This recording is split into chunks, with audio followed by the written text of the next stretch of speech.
Cordial saludo. Bienvenidos de nueva cuenta, como siempre, a este su espacio de temas y problemas literarios. Yo soy Sundiata Keita, escritor, actualmente representante por los escritores independientes dentro del subsector de este en el Consejo de Literatura del Distrito de Medellín. Hoy vamos a iniciar con esta sección de citas de escritores, teniendo en cuenta varias premisas de manera previa. Por ejemplo, la importancia que tiene la cita de un escritor no tiene que ver tanto con el valor de autoridad que tenga, ¿no? Es un problema a veces con el argumento de autoridad, que Borges dijo tal cosa, o Kafka dijo tal cosa, o el escritor que, digamos, Bukowski dijo tal cuestión sobre la vida, y que ya eso va a ser absolutamente cierto y se va a tomar como un referente en sí mismo. No se trata de eso, se trata de ver las reflexiones que ellos han hecho, porque han sido personas que han aportado un valor a la cultura, y cómo podemos nosotros aprovecharlas, estemos o no de acuerdo, ¿cierto? ¿Cuál es ese trabajo, ese pulir que nosotros podemos hacer a esas ideas que de alguna forma ellos han consignado en esas citas? Teniendo en cuenta esta breve disertación sobre la naturaleza de las citas de los escritores, que no necesariamente son argumentos de autoridad en sí mismos, ni que son obligantes, entonces vamos a comenzar con una cita de Julio Cortázar, un escritor bastante conocido, no requiere presentación. Quizá para muchas personas el referente de Cortázar es la novela Rayuela, una excelente obra. También tiene muchos cuentos, ¿no?, de los que podríamos hablar. Algunos los tendremos acá en el canal más adelante. Pero hoy nos vamos a concentrar en una de las citas que dice: los libros van siendo el único lugar de la casa donde todavía se puede estar tranquilo.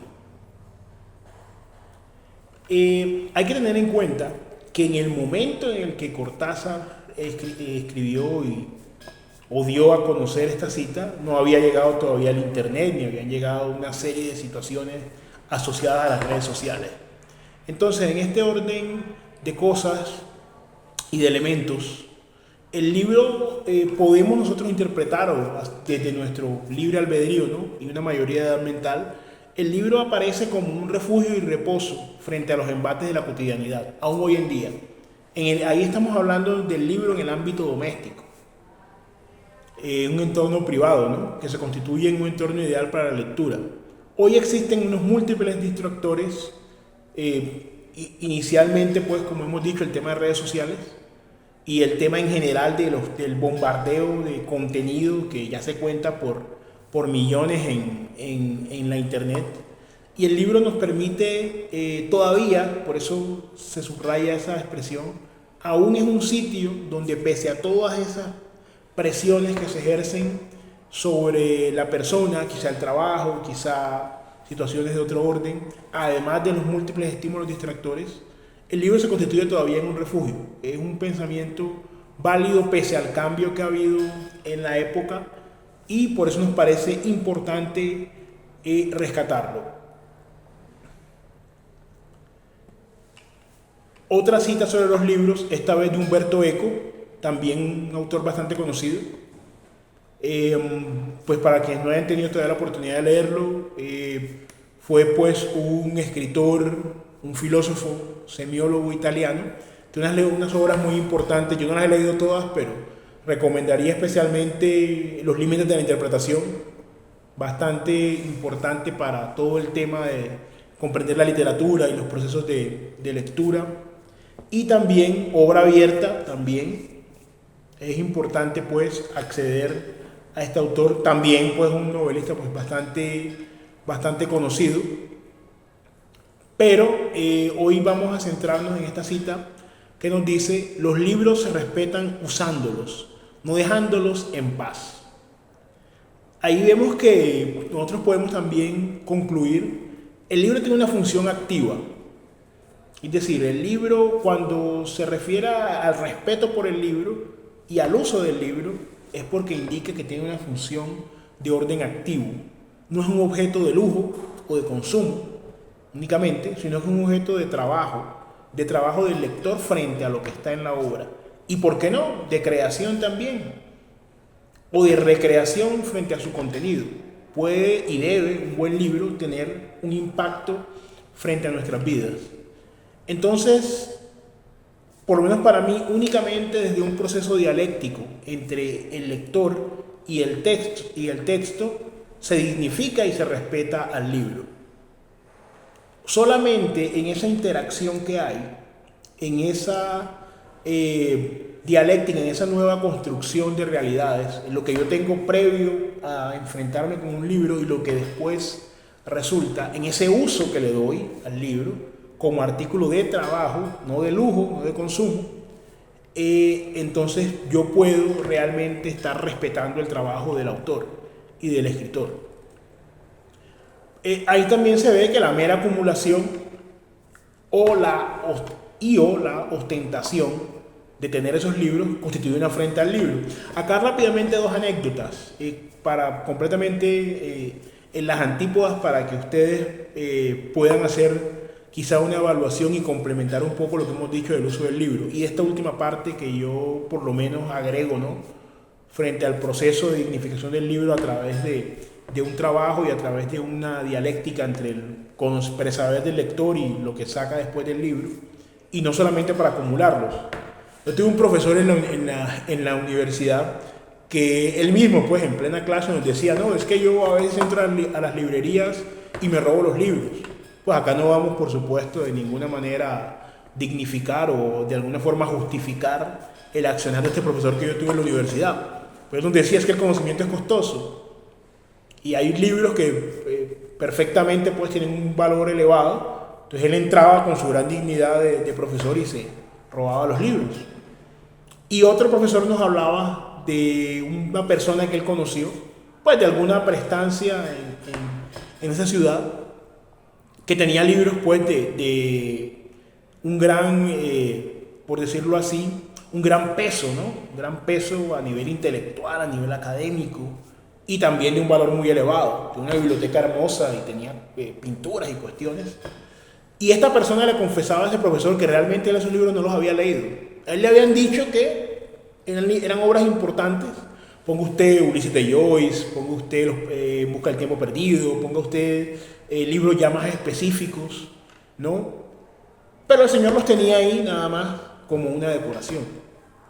En ese sentido, acumulaba esos libros de vuelta a lo que habíamos reflexionado al principio, como un objeto de lujo, ¿cierto? O de un consumo puramente artificial, pero no apreciaba realmente esos libros porque muchos él le confesaba a este otro profesor, le hacía la infidencia, que ni siquiera los había leído. Entonces, por un lado tenemos a alguien que se roba los libros, ¿cierto?, arguyendo pues que son costosos y demás, y de alguna forma trata, de una forma por supuesto equivocada, de robárselos, pero de dignificar esa labor. Y tenemos a otra persona que sí cuenta con unos grandes recursos, o contaba pues con unos grandes recursos económicos en el momento, pero que no apreciaba, no respetaba realmente al libro porque no usaba esos libros, no los convertía pues en un objeto de conocimiento a través de precisamente ese contraste, sino que los tenía allí acumulados. Vamos a la última cita del día de hoy, también relacionada con el libro, del premio Nobel John Steinbeck, premio Nobel en el 62, 63, si mal no recuerdo. También es un autor pues bastante conocido. Yo tuve la oportunidad de leer una novela de él que se llama La Perla. No todas las novelas las he leído, espero pues proseguir, retomar también a este escritor. Y la cita de Steinbeck es la siguiente: por el grosor del polvo en los libros de una biblioteca pública puede medirse la cultura de un pueblo.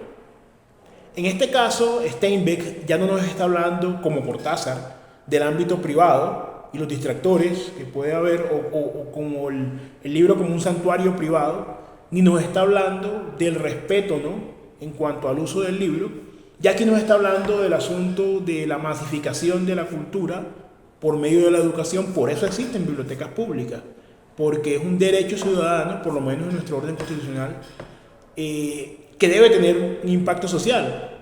¿Cuál es el impacto social? la apropiación social del conocimiento, precisamente. El que las personas tengan un acceso al conocimiento y que ese conocimiento sea útil a sus vidas y útil a la sociedad. Entonces aquí estamos hablando del uso del libro, pero ya en un ámbito de lo público. Y el libro como un vehículo. ¿Un vehículo qué? Un vehículo del saber. Entonces para Steinbeck, en la medida que esos libros no se usan, también ahí dándose un poco las manos con eco, en la medida en que esos libros no se usan, realmente, que permanecen ya, pero ya en los anaqueles de lo público, de las bibliotecas públicas, llenos de polvo, eso él va a establecer una especie de correlación entre el nivel cultural del pueblo frente a la lectura. Es decir, de nosotros como ciudadanos de a pie, en qué medida vamos a las bibliotecas y en qué medida aprovechamos eso. Hoy por hoy hay bibliotecas, por lo menos virtuales, que tienen una gran cantidad de textos que se pueden descargar y leer en este formato, pero por lo menos hay conmigo personas que preferimos todavía el formato impreso. Y cuando nos es posible vamos a una biblioteca, nos sentamos a leer, descubrimos qué cosa hay nueva, qué autor, qué pronto es un libro de un autor que hayamos visto anteriormente o que nos guste, no lo hayamos conseguido y que ya ha llegado.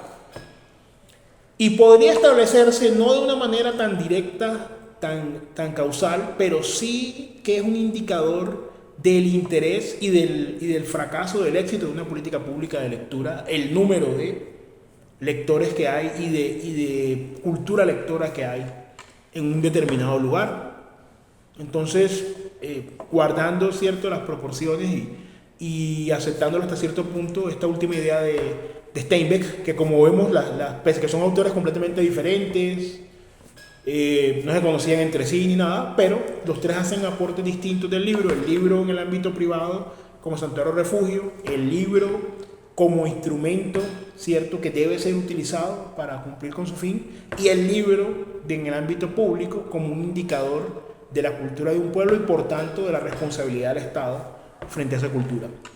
No siendo más por esta sesión de hoy, pues los invitamos a suscribirse, a compartir, sobre todo sus consideraciones en los comentarios, y nos veremos en un siguiente episodio.